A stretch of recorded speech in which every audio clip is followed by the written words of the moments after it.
Buenas tardes.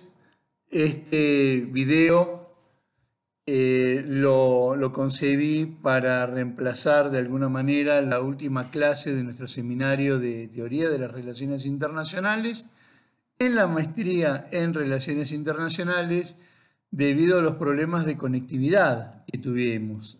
Lamentablemente no pudimos dictar la última clase de manera sincrónica como yo hubiera querido. Entonces, este medio pretende llevarles a ustedes los contenidos generales de la charla que yo tenía pensada. Y en esa última clase yo quería hablar de política exterior. ¿De la política exterior de qué país? De ningún país en particular.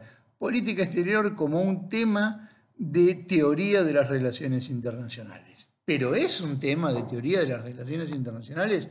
Claro que sí, porque cuando nosotros comenzamos nuestro seminario dijimos que los abordajes teóricos a las relaciones internacionales pueden ser divididos a grandes rasgos en dos grupos. Por un lado, las teorías generales o los abordajes teóricos generales, que lo que pretenden es explicar el funcionamiento de las relaciones internacionales como un todo, en su conjunto, y por el otro lado, por oposición a estos enfoques generales, lo que podríamos denominar transitoriamente enfoques particulares, que lo que hacen es tomar un aspecto de esa realidad tan grande internacional y analizarlo con mayor grado de detalle. Al ser más pequeño el campo, el universo de estudio, podemos ser más profundos. Bueno, la política exterior se inserta en este campo de teorías particulares. Ahora, el nombre correcto no es teorías particulares, sino teorías intermedias o teorías de alcance medio. Intermedio entre qué y qué, entre las teorías generales y el caso en particular. Navegando de alguna manera a dos aguas se encuentran estos enfoques teóricos. Entonces, ya hablando de la política exterior como desde la perspectiva de teorías de alcance medio, lo primero que a mí se me ocurre decir es que en el centro de nuestro gráfico, en el centro de nuestro esquema, tenemos que colocar al Estado-Nación.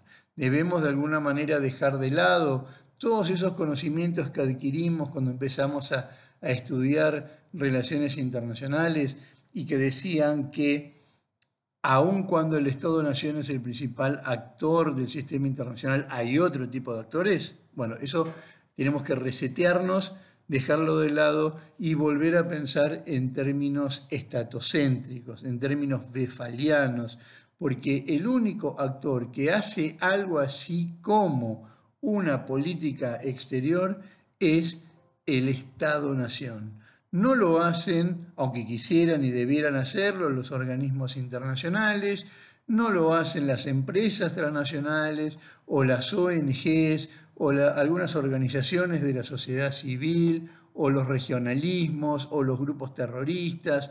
El único que hace política exterior es el Estado-Nación y por eso, y por sobre todas las cosas, la política exterior es una política pública. Yo creo que no se puede hablar de política exterior sin antes hablar de intereses y de capacidades, que son los dos factores básicos que inciden en esta cuestión. Los intereses son los bienes tangibles o intangibles que el protagonista de nuestra historia, el Estado, va a tratar de obtener y una vez obtenidos va a tratar de proteger, de preservar, de retener, sobre todo de las apetencias de otros estados, porque presuponemos que hay una cantidad finita de recursos para satisfacer intereses y no todos pueden obtener petróleo, costas, tierras cultivables, una buena posición geográfica, prestigio en la medida en que quieren, sino que las cantidades son limitadas. Esos intereses se pueden clasificar de distinta manera. Yo siempre propongo dos criterios de clasificación que, lejos de ser diferentes, son complementarios entre sí y que son, por un lado, la discriminación entre intereses vitales y secundarios, y por el otro lado la discriminación entre intereses permanentes y no permanentes. Digo que son complementarios porque los intereses vitales suelen ser permanentes, mientras que los intereses no permanentes son intereses secundarios.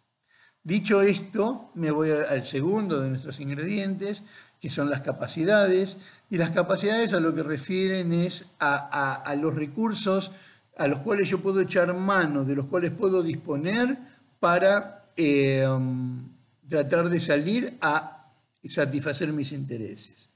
Y esta cátedra sigue los criterios de un profesor que en el personal que tuve yo hace muchísimos años, un profesor francés, que él decía que hay tres tipos de capacidades, de las cuales la primera es el poder.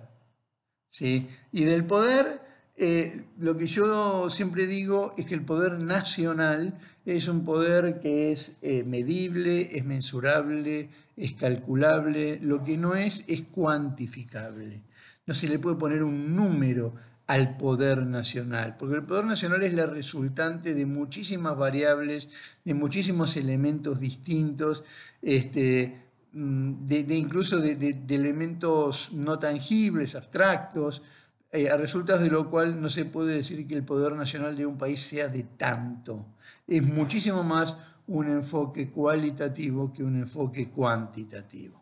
Entonces, digo, podemos hablar de poder condigno, compensatorio y condicionado, como Galbraith.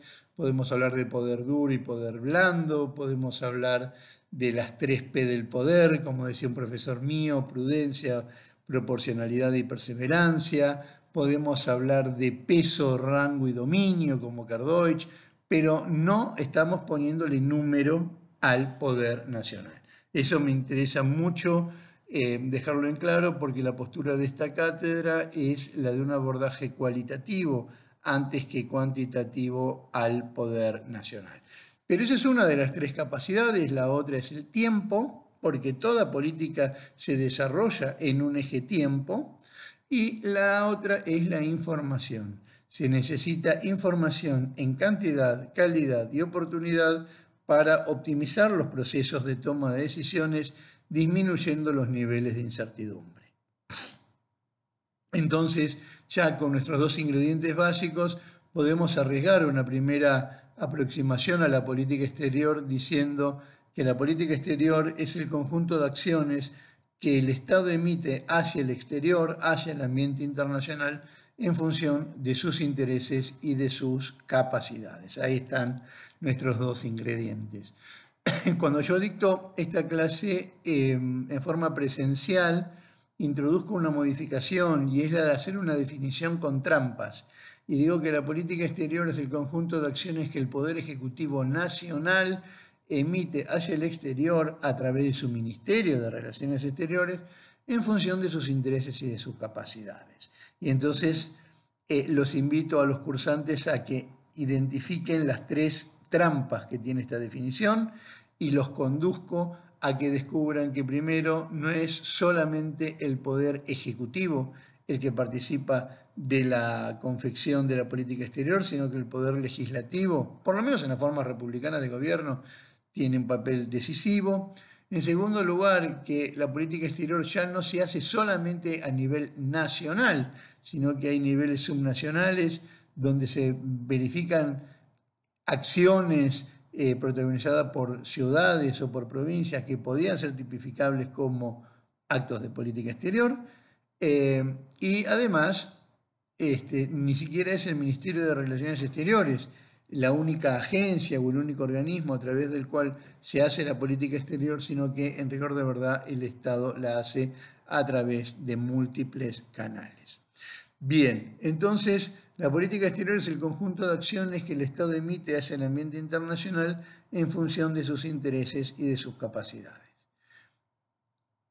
Dicho esto, la política exterior es un proceso o involucra un proceso de 3 etapas, la primera de las cuales es la preparación, donde yo lo que hago es identificar claramente el objetivo o la meta derivada del interés que yo voy a tratar de alcanzar, de lograr con la acción que estoy a punto de realizar.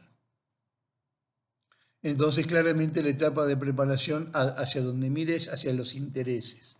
Después hay una segunda etapa, que es la fase de planeamiento, de planificación, que mira a las capacidades, porque yo lo que voy a ver en esa etapa es qué de mi stock de capacidades voy a utilizar para cumplir ese objetivo, y luego viene la etapa de ejecución. Esa ejecución a mí me va a dar un resultado, y ese resultado indudablemente va a modificar mi stock de capacidades.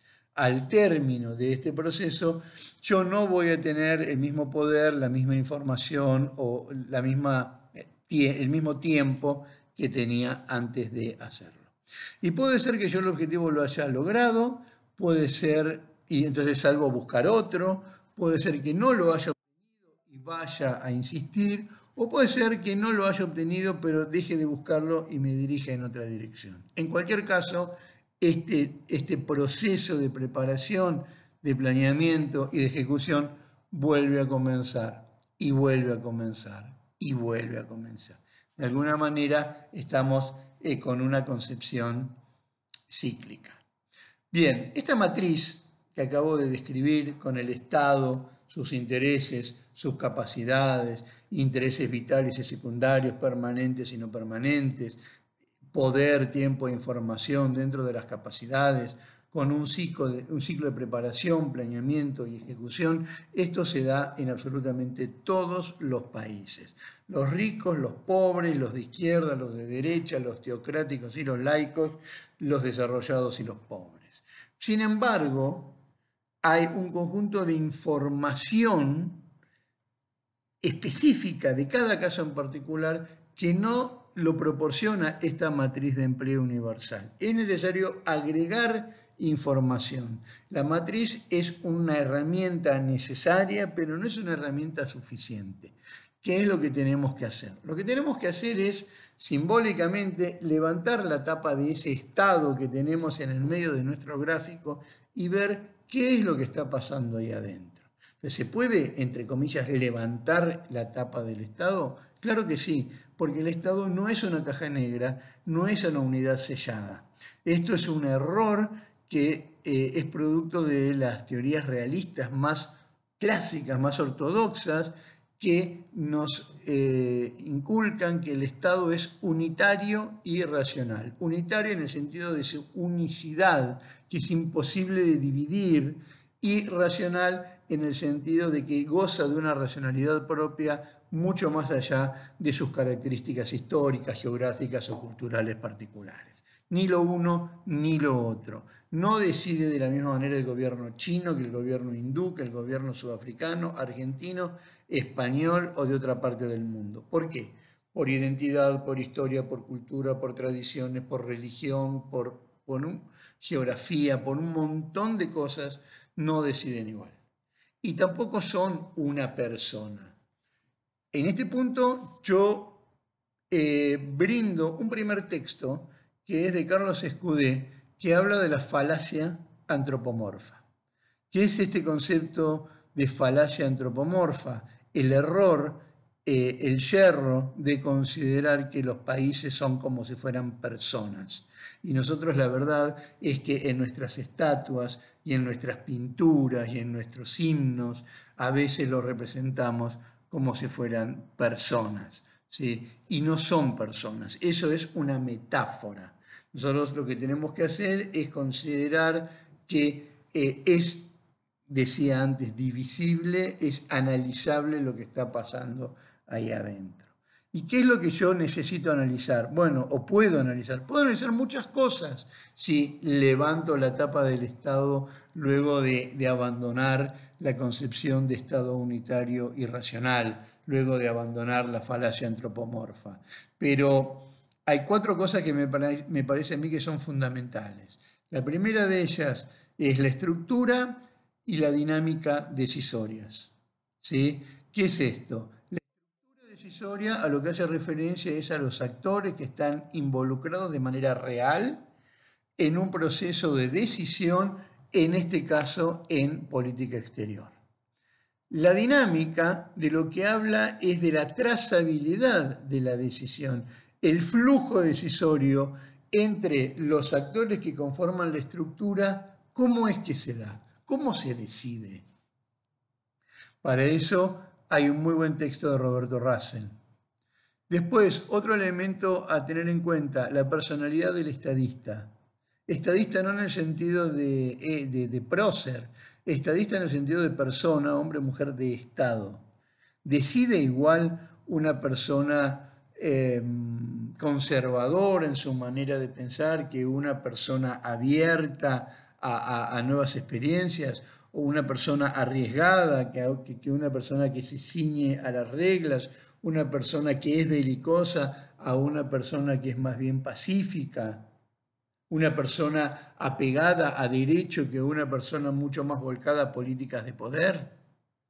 ¿Deciden de igual manera? No, no deciden de igual manera. Entonces es importante tener en cuenta la personalidad del estadista. Para eso hay un muy buen texto que yo les proporciono de Durosel, que es un autor francés. ¿Sí? Después tenemos la influencia del ámbito interno. El ámbito interno incide decisivamente en la política exterior. No son como dicen tanto el realismo clásico como el neorrealismo, esferas separadas. De hecho, las versiones más avanzadas del realismo, y estoy pensando en el realismo ofensivo de Mearsheimer, por ejemplo, toma en cuenta el ámbito interno y dice que hay vasos comunicantes. Pero por supuesto que hay vasos comunicantes.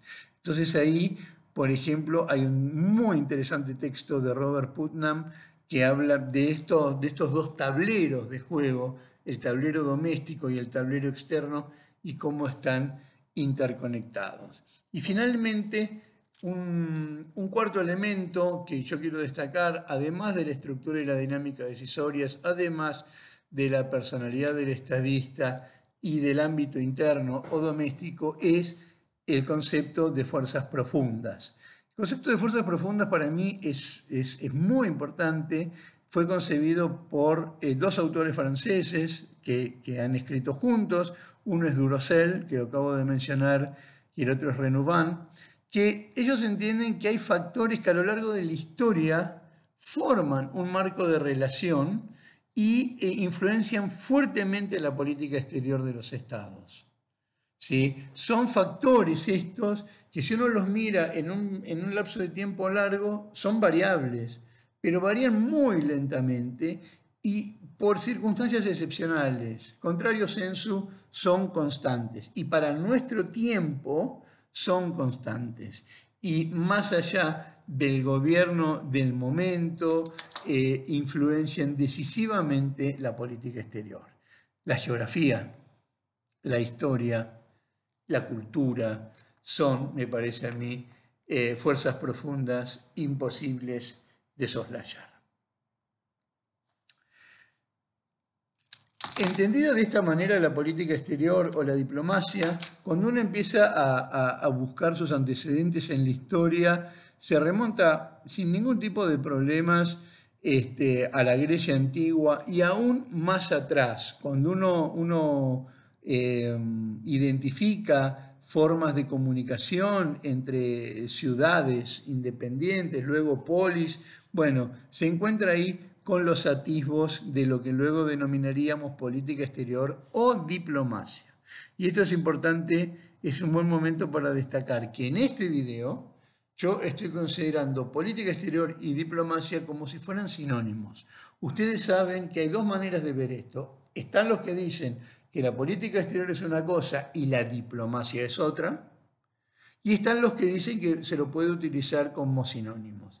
Yo en este momento estoy acá, considerándolo como sinónimos. ¿Y por qué? Porque la bibliografía que estoy utilizando, por momentos hablan de algunos textos de política exterior, otros hablan de diplomacia y básicamente refieren a la misma cosa. Entonces yo anticipo el lugar desde donde estoy parado.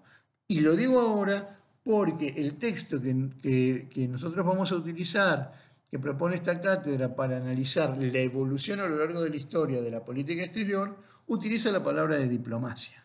De hecho, el texto se llama Diplomacy, es de un autor que se llama Brian White, y lo que plantea es que hay tres instancias de política exterior, tres etapas de política exterior, una que viene desde la antigüedad hasta la constitución, la consagración del Estado-Nación con la Paz de Westfalia, y otra que se arranca en la Paz de Westfalia y llega hasta épocas de la Primera Guerra Mundial. En ese momento empieza la tercera. La primera la vamos a llamar diplomacia antigua, la que llega hasta la Paz de Westfalia. Desde mediados del siglo XVII para acá se inicia una etapa de diplomacia tradicional y desde principios del siglo XX para acá una etapa de diplomacia moderna. Y cuando damos esta clase de manera presencial, debatimos en clase qué tan moderna es la diplomacia moderna, haciendo un juego de palabras. ¿O no será que algunos de los elementos característicos de la diplomacia moderna ya han quedado de alguna manera desactualizados y son vetustos? Pero para eso lo que nosotros tenemos que hacer es identificar tres factores que utiliza Brian White para comparar similitudes y diferencias de la diplomacia en las tres etapas, ¿sí? Que es estructura, proceso y agenda. Estructura. Se pregunta a él si hay órganos u organismos especializados en la realización de política exterior en estas tres etapas y si no lo hay, cómo era que se hacía. Proceso, bueno, cuál era la dinámica de formulación de la política exterior en estas etapas y la agenda en lo que tiene que ver con los temas. ¿Sí? Es un muy buen texto porque permite comparar con estructura, proceso y agenda las tres etapas históricas, quedan claramente diferenciadas y si uno toma la última, la de diplomacia moderna, nos permite, identificando sus características, debatir si todavía está vigente o no está quedando atrás en el tiempo.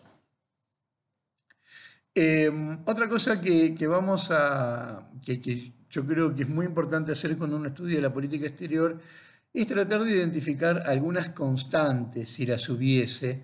Y hay un texto que es de Morgenthau, que se llama El futuro de la diplomacia, donde él plantea 9, si yo mal no recuerdo, principios de política exterior que él considera de cumplimiento obligatorio para hacer una política exterior o una diplomacia eficaz. Cabe destacar que él los pensó a estos puntos para Estados Unidos, pero luego se los consideró una suerte de clásicos de aplicación universal. Entonces, el primero de los principios de Morgenthau dice que al hacer política exterior lo que hay que hacer es, entre comillas, abandonar el espíritu de cruzada. ¿Qué es esto del espíritu de cruzada? ¿No? Hace referencia a los cruzados, a estas cosas tales como mi política exterior está basada en la justicia, en la búsqueda de la libertad, en la igualdad de todos los hombres, en la felicidad de los pueblos. Dice, no, hay que dejar de lado las cuestiones abstractas, genéricas, los eslogans que pueden sonar muy bien, pero que no dicen nada concreto. Entonces, ¿en qué sí hay que basar la política exterior? Y ahí viene el segundo de los principios de Morgenthau, que dice, la política exterior o la diplomacia tiene que estar basada en los intereses nacionales y tiene que estar sustentada por la suficiente cantidad de poder. El tercero de los puntos de Morgenthau, que es muy interesante, dice que en política exterior viene bien ponerse por momentos en el lugar del otro. ¿Sí? ¿Y por qué? Por dos razones diferentes. La primera de esas razones, porque si yo me pongo en el lugar del otro, puedo ver cuáles son los márgenes decisorios, los márgenes de autonomía que él tiene, entonces yo puedo optimizar mis acciones. Pero también desde el lugar del otro, yo me veo mejor. Yo cuando doy esta clase de manera presencial le digo a los alumnos, ustedes me tienen que decir si yo estoy bien peinado, porque yo no me puedo mirar. Pero si yo me pongo en el lugar del otro, puedo apreciar mejor mis fortalezas y mis debilidades. ¿Sí? finalmente, el cuarto de estos primeros 4 puntos, de los 9 que Morgenthau llama las 4 reglas fundamentales, dice que los estados tienen que ser permeables a negociar, a buscar acuerdos, a transar, sobre todos aquellos intereses que no sean vitales para ellos, porque los intereses vitales no son transables, no son negociables. Bueno, los otros 5 puntos. El primero, hay que abandonar las posturas legalistas o propagandistas en materia de política exterior y hay que ser lo más pragmático, objetivo y empírico que se pueda. Sexto, un principio aristotélico, la prudencia. ¿Sí? Lo que dice Morgenthau es: no te coloques en una posición en la cual seguir adelante sea a costa de un gran riesgo y retroceder sea a costa de un gran desgaste de tu imagen, de una severa impopularidad. Hay que ir paso a paso, de manera prudente, porque hay situaciones en las cuales seguir es muy riesgoso, pero volver es muy impopular y uno no quiere ni lo uno ni lo otro. Y las últimas 3, dice Morgenthau, para la séptima: si vos formás una alianza con otro país y vos sos el que tiene más poder, las decisiones las tomás vos, no tu socio de menor poder. ¿Sí? Porque, bueno, hay otros autores que a veces alegan que existen a nivel internacional alianzas entre países con diferentes estaturas de poder y que a veces, el ejemplo que siempre se utiliza es el de Israel con Estados Unidos, que se dice que Israel, siendo un país así de chiquitito, tiene una capacidad de influencia o de lobby enorme sobre los Estados Unidos y termina guiando las acciones de Estados Unidos en el Medio Oriente, ¿no? En esta caricatura a Estados Unidos se lo pinta como una especie de grandote, tonto y bobo y bruto, guiado por Israel. Pero sea que apelemos a este ejemplo o no, lo que dice Morgenthau es que si tenemos alianzas con miembros de distinta dotación de poder, el que decide es el que tiene el poder. ¿Sí? Anteúltimo postulado de Morgenthau: las Fuerzas Armadas son una herramienta fundamental de la política exterior, pero no son los hacedores de la política exterior. Not its masters, dice en inglés, ¿no? No son sus maestros, sus hacedores, los militares. Y esto tiene que ver, piensen ustedes, con que Morgenthau escribió estos principios en plena Guerra Fría, donde la incidencia de la cuestión militar en las ecuaciones de política exterior norteamericana eran verdaderamente muy grandes. Entonces, que la defensa, que el factor militar tiene una incidencia muy importante en la política exterior de los estados, sin duda alguna, pero no hacen política exterior los militares. Y finalmente, lo que dice Morgenthau es que hay que tomar en cuenta la opinión de la gente cuando uno hace política exterior. Hay que tomar en cuenta a la opinión pública. Lo que no hay que hacer es bailar al compás de la opinión pública, ir para un lado, ir para el otro, y moverse de acuerdo a los vaivenes de la opinión pública, porque en definitiva entonces uno no tiene ningún tipo de... No es predecible en modo alguno, y un país que no es predecible es un país que no es confiable en política exterior. Así que yo les voy a proporcionar también el texto de Morgenthau. Fíjense que hasta ahora tenemos la falacia antropomorfa de Carlos Escudé, estructura y dinámica decisorias de Roberto Russell, el texto de Durosell sobre la personalidad del estadista, el texto de Robert Putnam sobre la interacción entre ámbito interno y ámbito externo, el texto Diplomacy de Brian White y los principios de Morgenthau en un texto que se llama El futuro de la diplomacia. Bueno, otro tema que yo mencioné como al pasar y me parece que es absolutamente vital es que, atento a la complejidad del mundo actual, los estados han creado organismos o agencias especializadas en la realización de la política exterior, que son nuestras cancillerías o ministerios de relaciones exteriores o secretarías o departamentos de Estado, como sea que se llamen en nuestros países, pero en modo alguno, los estados hacen política exterior solamente a través de esos canales, sino que lo hacen a través de múltiples canales y en estos tiempos que corren, por ejemplo, Cuba con los médicos cubanos o los chinos con la diplomacia del barbijo, es un ejemplo. En épocas de la Guerra Fría hasta el deporte fue un elemento de política exterior.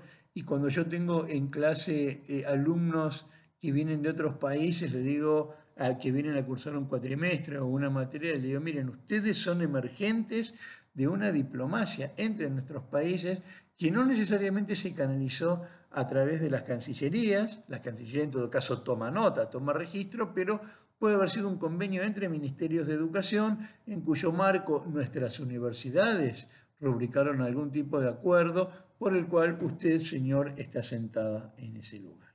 ¿Sí? Entonces, el ejemplo en detalle que yo utilizo para mostrar que hay otras diplomacias, además de la diplomacia de la Cancillería, es el área de la defensa. ¿Por qué? Porque yo hago temas de seguridad y defensa. Y hay un concepto que es el de diplomacia de la defensa, que se ha venido consolidando en las últimas décadas bastante, sobre todo en España. Es un concepto que su origen es anglosajón, pero el concepto de diplomacia de la defensa a lo que alude son a misiones que se les puede encomendar a las Fuerzas Armadas o al sector defensa en apoyo de la política exterior del Estado. Va más allá el concepto de diplomacia de la defensa de diplomacia militar, que es la diplomacia de los agregados militares que están en las embajadas. Entonces, por ejemplo, España te dice que entre las misiones que puede llevar adelante el sector defensa está contribuir a instaurar y consolidar un mejor orden mundial, contribuir al control y prevención de conflictos, desarrollar relaciones de cooperación y de colaboración con naciones específicas en el campo de la defensa, por supuesto, contribuir al despliegue de la industria de la defensa del país, promocionando sus productos, lo cual en definitiva genera fuentes de trabajo, ¿sí? y trae divisas. Entonces, como siempre, hay algún que otro militar cursando carreras de posgrado, maestrías o doctorados. Yo les pongo como ejemplo de lo que sería una diplomacia de la defensa las operaciones de paz o los viajes de instrucción de los, por ejemplo, en el caso argentino, de la Fragata Libertad, o la realización de ejercicios combinados, o el despliegue de medios para asistir a otra nación en caso de desastres naturales. Bueno, esos son algunos de los formatos de la diplomacia de la defensa que yo los traigo a colación simplemente para mostrar que, como habíamos dicho en esa definición con trampas, no es la Cancillería el único organismo a través del cual se hace política exterior. Y en esa definición también habíamos dicho que no era solamente el poder ejecutivo el que hace política exterior. Bueno, esto da lugar a lo que entendemos como diplomacia parlamentaria, en un texto que yo utilizo, que ustedes van a tener, que corresponde a un colega y amigo mexicano que se llama Juan Pablo Calderón Patiño. Él dice que la diplomacia parlamentaria es la intervención o participación del Congreso y sus órganos en la definición, control y ejecución de la política exterior del Estado. Intervención o participación del Congreso y sus órganos en la definición, control y ejecución de la política exterior del Estado. ¿Sí? Y ustedes van a ver en el texto que hay muchas características que tiene la diplomacia parlamentaria, pero hay 6 o 7 que son particularmente destacables, que son la pluralidad en la representación. Esto significa que cuando yo analizo la política exterior del Ejecutivo, bueno, lo puedo asociar con determinado partido político que está gobernando en esos momentos, mientras que cuando yo analizo el output de política exterior que surge de un congreso, salvo que en ese congreso haya un solo partido, bueno, esa decisión, ese output tiene el atributo de la pluralidad.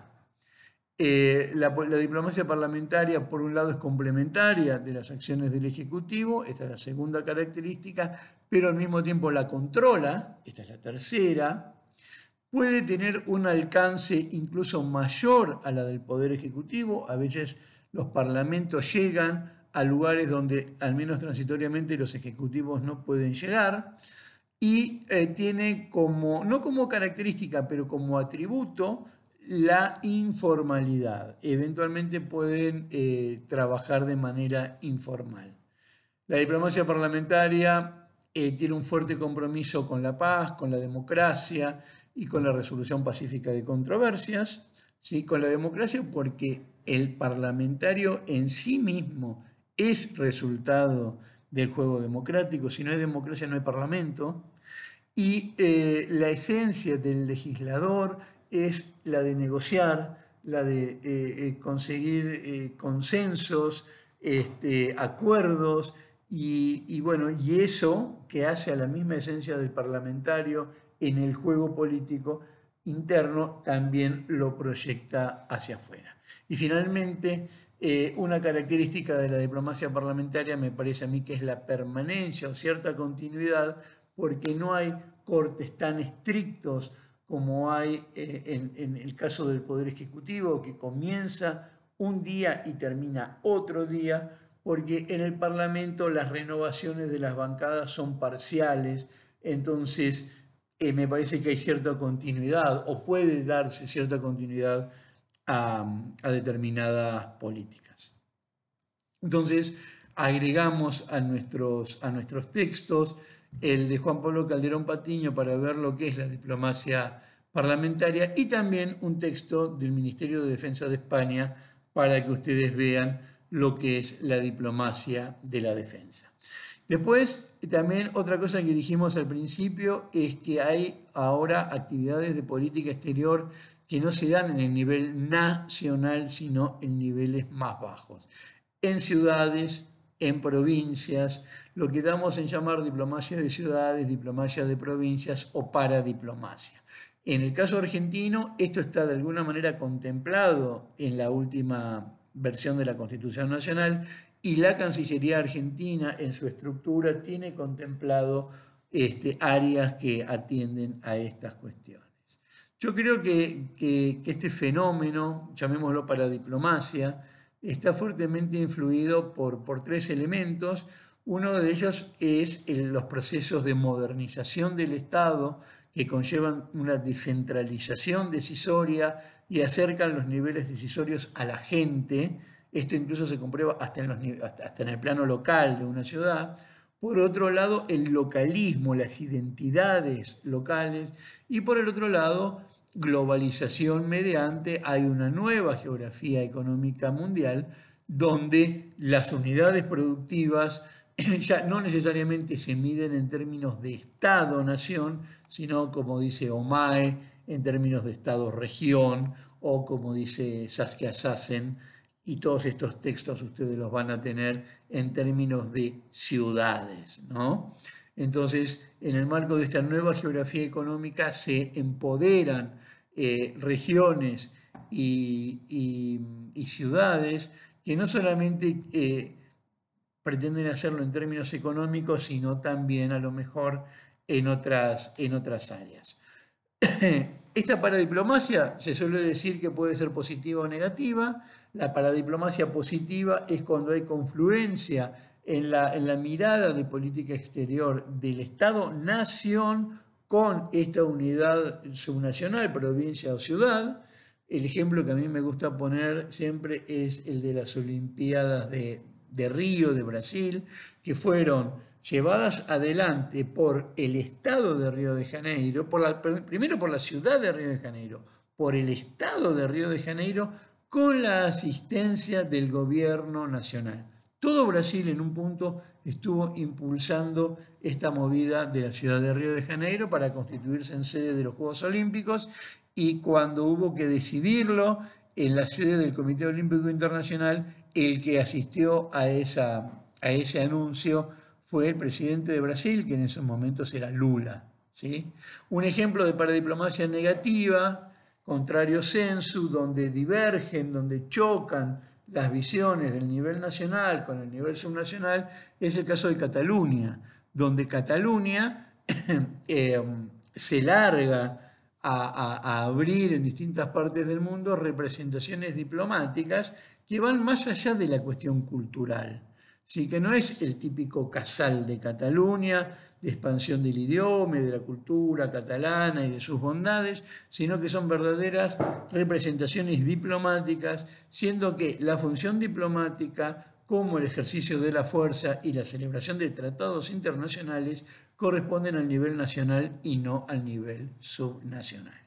¿Sí? Eso sería un ejemplo de paradiplomacia negativa.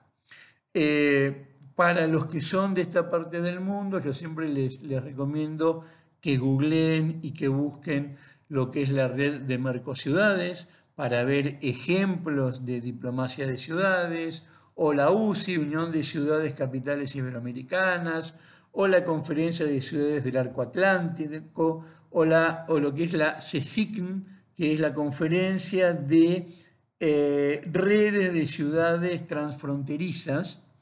Y en todos los casos lo que ustedes van a ver es que los ámbitos, como yo decía recién, en los cuales se desarrolla la diplomacia de ciudades o la diplomacia de países, no es lo que tiene que ver con la defensa ni con la celebración de tratados internacionales, sino que tiene que ver con el intercambio de know-how, con las cuestiones culturales, artísticas, deportivas, educación, becas, va por el lado del soft power, básicamente, ¿sí? Y seguramente el caso más representativo de lo que es una diplomacia de ciudades, en este caso, es el fenómeno de las ciudades hermanas, en las cuales dos ciudades de distintas partes del mundo, por X causa, firman un convenio por el cual se reconocen mutuamente como ciudades hermanas, y ese acuerdo marco sirve para que después se desarrollen dentro de sus límites convenios específicos que pueden tener que ver con la cultura, con la educación, con la economía. ¿Sí? Cuando uno revisa la página que está disponible de ciudades hermanas, por ejemplo de la ciudad de Buenos Aires, rápidamente cae en la cuenta que la mayor parte de los acuerdos están suscriptos con ciudades españolas y con ciudades italianas. ¿Por qué? Porque de ahí vienen nuestros abuelos, ¿sí? Entonces, la cuestión de la identidad de los antepasados juega un rol y de las migraciones, juega un rol muy importante en este proceso de constitución de ciudades hermanas. Y después, bueno, hay dos conceptos más que yo quiero compartir con usted. Bueno, con respecto al tema de diplomacia de ciudades y de provincias, yo les voy a pasar también un texto. Y finalmente hay dos conceptos que yo quiero mencionar. Uno es diplomacia pública y el otro es diplomacia ciudadana. ¿Qué es la diplomacia pública? La diplomacia pública son actividades de política exterior, actividades diplomáticas que desarrolla un gobierno, pero que no están orientadas al otro gobierno, sino que están orientadas a su sociedad civil. El blanco es su sociedad civil. ¿Sí?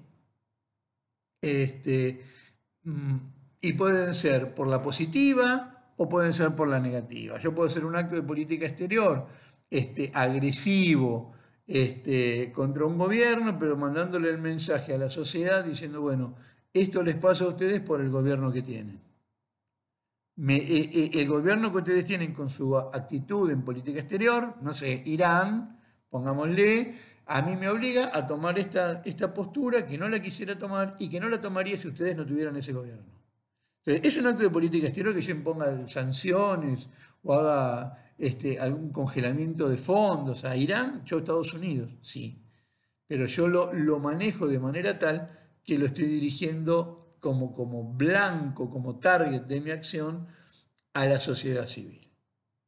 Y puede ser por la negativa o puede ser por la positiva. Y si uno lo mira por el lado de la positiva, también comprende qué es la Alianza Francesa, o qué es la Dante Alighieri, o qué es la Comisión Fulbright, o qué es el Instituto Goethe, que de alguna manera son herramientas de diplomacia pública. Ahora, la gente, cuando uno le habla de diplomacia pública, a veces se confunde con diplomacia ciudadana. Porque esto pasa siempre, es igual que en el campo de la seguridad, que no todo el mundo tiene claro las diferencias entre seguridad pública y seguridad ciudadana. Cuando nosotros hablamos de seguridad, de diplomacia pública, es lo que acabo de decir. Cuando nosotros hablamos de diplomacia ciudadana, en cambio, estamos hablando de acciones que podrán computarse como de política exterior, pero que surgen desde la sociedad civil. A lo que refiere la diplomacia ciudadana es a la participación e incidencia de los ciudadanos en determinados temas que trascienden las fronteras, ¿sí? Fronteras geográficas, fronteras culturales, fronteras económicas. La primavera árabe probablemente podría ser una acción de diplomacia ciudadana. Cuando nosotros vemos manifestaciones antiglobalización en distintas partes del mundo, manifestaciones de la gente contra el Fondo Monetario, contra el G7, contra el G20, contra el Banco Mundial, acciones en la puerta de la embajada de tal o de cual país en repudio por medidas que tomó, que la lleva adelante la sociedad. La sociedad idealmente lo que está pretendiendo es que el gobierno del país o el organismo frente al cual está manifestando cambie su actitud.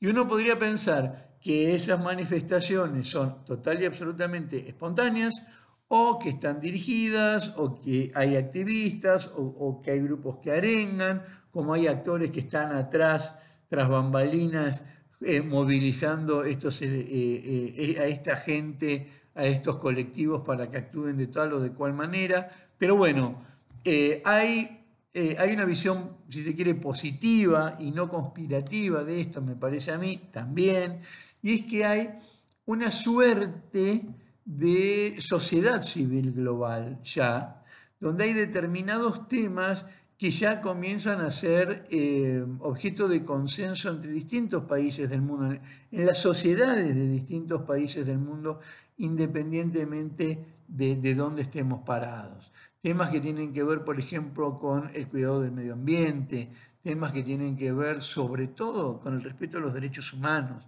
temas que tienen que ver con determinados derechos a los consumidores, y que van más allá de ricos y pobres, izquierdas y derechas. Entonces, como decía antes, valiéndose en buena medida de las redes sociales, es que las sociedades civiles de distintas partes del mundo se coordinan y se manifiestan para exigir.